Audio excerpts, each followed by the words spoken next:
اور سنو میرے بھائیوں، جتنا نیک انسان ہوگا اتنا اللہ سے زیادہ ڈرے گا. جتنا نیک انسان ہوگا اتنا اللہ سے زیادہ ڈرے گا. قرآن کریم میں ہے انما یخشی اللہ من عبادہ العلماء. اللہ سے ڈرنے والے اللہ کے بندوں میں سے وہی بندے ہیں جو اللہ کو جانتے ہیں، معرفت رکھتے ہیں، اللہ کے بارے میں علم رکھتے ہیں، وہی اللہ سے ڈرتے.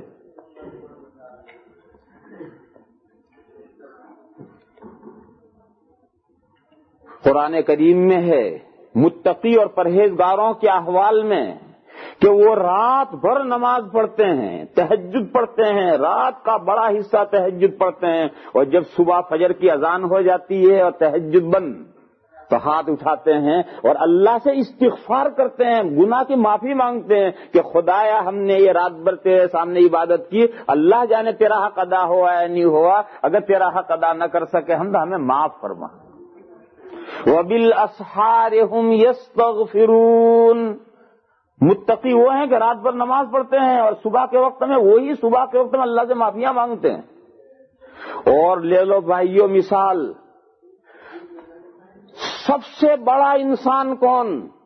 ہمارے آقا حضرت محمد مصطفیٰ صلی اللہ تعالی علیہ وسلم. اس سے بڑا کوئی کائنات میں نہیں، حضور سے بڑا کائنات میں کوئی نہیں ہے.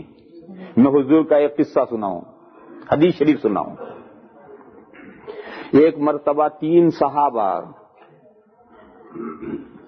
حضور کے گھر والوں کے پاس آئے اور حضور کی ازواج سے انہوں نے یہ پوچھا کہ حضور گھر میں جب تشریف لے آتے ہیں رات میں تو رات میں گھر میں کیا عبادتیں کرتے ہیں؟ جب پبلک زندگی میں ہوتے ہیں حضور تو حضور کیا عبادتیں کرتے ہیں وہ تو ہمارے سامنے ہم جانتے ہیں، لیکن جب رات میں پرائیویٹ زندگی میں جاتے ہیں تو وہاں حضور کیا کیا عبادتیں کرتے ہیں وہ انہوں نے حضور کی ازواج سے امہات المومنین سے پوچھا.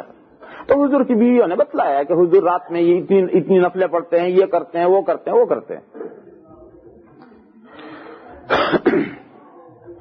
جب انہوں نے بتلا دیا تو اب یہ تینوں صحابی مسجد نبوی میں بیٹھے ہیں اور مسجد نبوی کی دیوار کے ساتھ حضور کے کمرے ہیں اور دروازے ہیں، تو اندر بیویاں ہیں. انہوں نے بتلایا، یہ مسجد میں بیٹھ کر کے پوچھ رہے ہیں.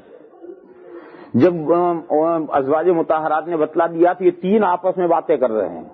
باتیں یہ کر رہے ہیں کہ یہ تو بہت کم عبادتیں ہیں، حضور جو عبادتیں رات میں کرتے ہیں یہ تو بہت کم ہیں. پھر انہوں نے سوچا کہ اگر حضور کم کرتے ہیں عبادتیں تو حضور کو زیادہ عبادتوں کی کیا ضرورت ہے؟ حضور کے تو اگلے پچھلے سارے گناہ معاف کر دیے گئے ہیں.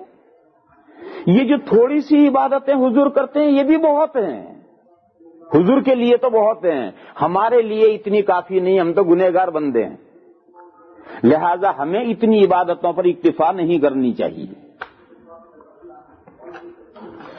ایک صحابی بولے کہ میں تو آج سے یہ عہد کرتا ہوں کہ بیوی سے بائیکاٹ، یعنی بیوی رہے گی گھر میں، طلاق نہیں، بیوی رہے گی گھر میں لیکن زنو شوئی کا بیوی کے ساتھ کوئی معاملہ نہیں، رات بھر عبادت کریں گے، بیوی کی طرف دیکھیں گے بھی نہیں.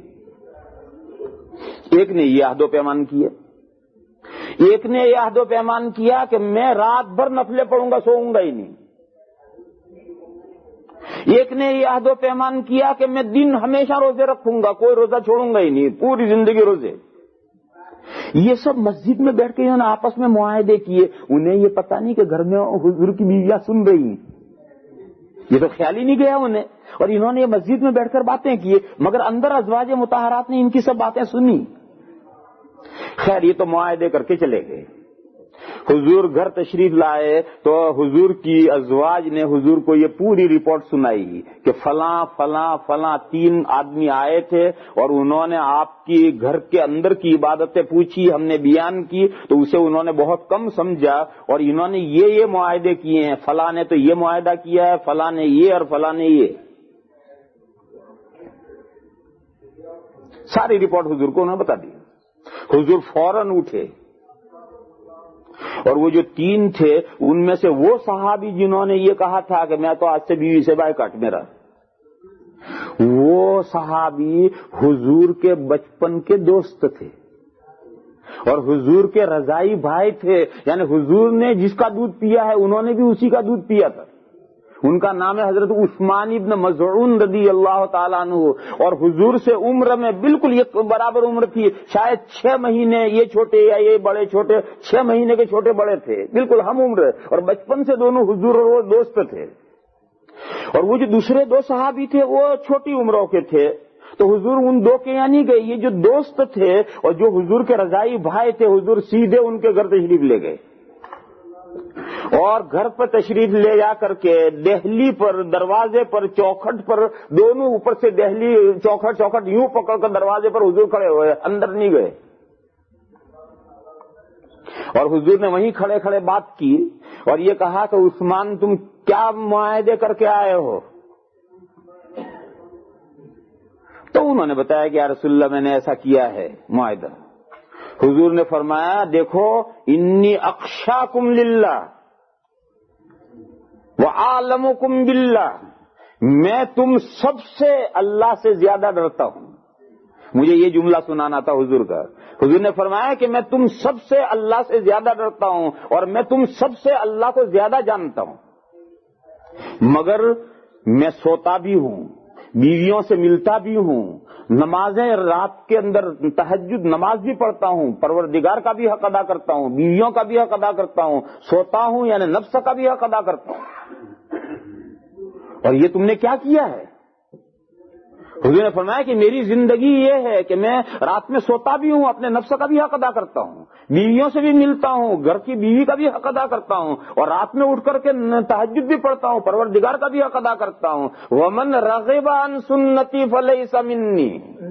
حضور نے فرمایا کہ جو میرے طریقے سے ہٹ کر چلتا ہے وہ میرا نہیں. اپنے دوست سے، اپنے بھائی سے حضور فرما رہے ہیں کہ جو میرے طریقے سے ہٹ کر چلتا میرا نہیں. اس حدیث میں مجھے وہ ٹکڑا سنانا تھا. حضور نے فرمایا کہ میں تم سب سے زیادہ اللہ سے ڈرتا ہوں، انی اخشاکم للہ. تو کائنات کا خلاصہ، کائنات میں حضور سے افضل اور بہتر کوئی ہستی نہیں ہے. وہ یہ ارشاد فرما رہے ہیں کہ تم سب سے اللہ سے زیادہ میں ڈرتا ہوں. لہذا یہ بات سمجھ میں آئی کہ جتنا متقی پرہیزگار بڑا ہوگا اتنا اللہ سے زیادہ ڈرے گا.